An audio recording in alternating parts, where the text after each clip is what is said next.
Welcome back, everyone. So, congratulations to Mexico. They have a new president. Maybe you've heard about her in the news. She has a very, perhaps, eye-catching name. Her first name, I believe, is a sort of Latin, traditional Spanish name. And her family name, her surname, is a traditional Jewish name. So it's a very unique kind of combination. Okay. Anyway, she has recently won the Mexican election to much fanfare. It's a great milestone for that country because she is the first female president. And I guess the reason it caught my attention in the news before she won was because she and her main rival, the two top candidates, were both women. So it was almost like a done deal that they would have a female president after the election. So that was quite unique and exciting. So the president-elect is also famous mainly because of her predecessor. He has a very long name, so he's commonly known as AMLO.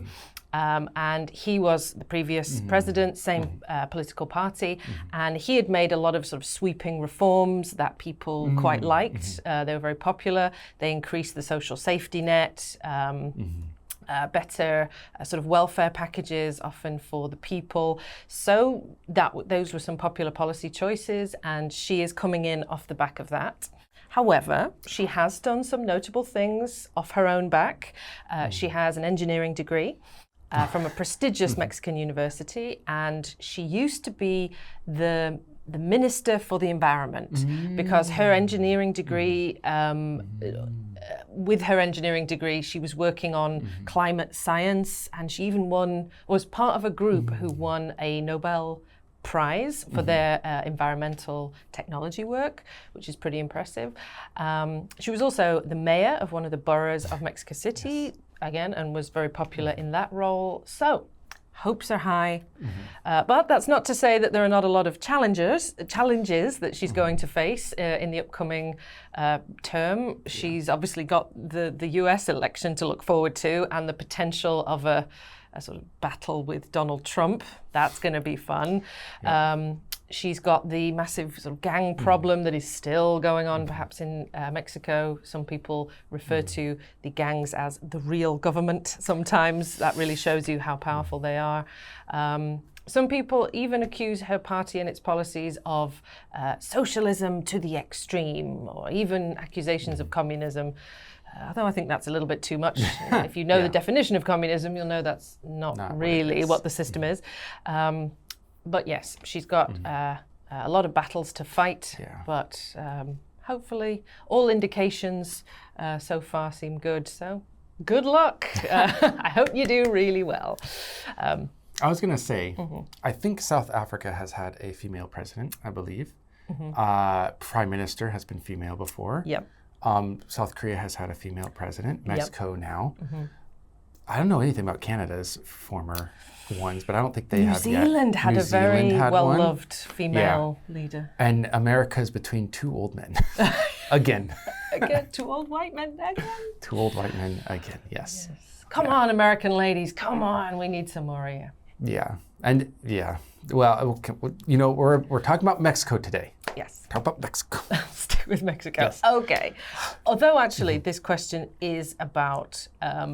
it's not about Mexico. About the US, so it's going to be about your home country. All right. Because the bit I missed in the article was during the election period, there was quite a lot of violence, as there always is in Mexico, again, partly because of the gangs, and 30 candidates for different positions were actually murdered in the run-up to the election. So there's a lot of problem with pre-election violence.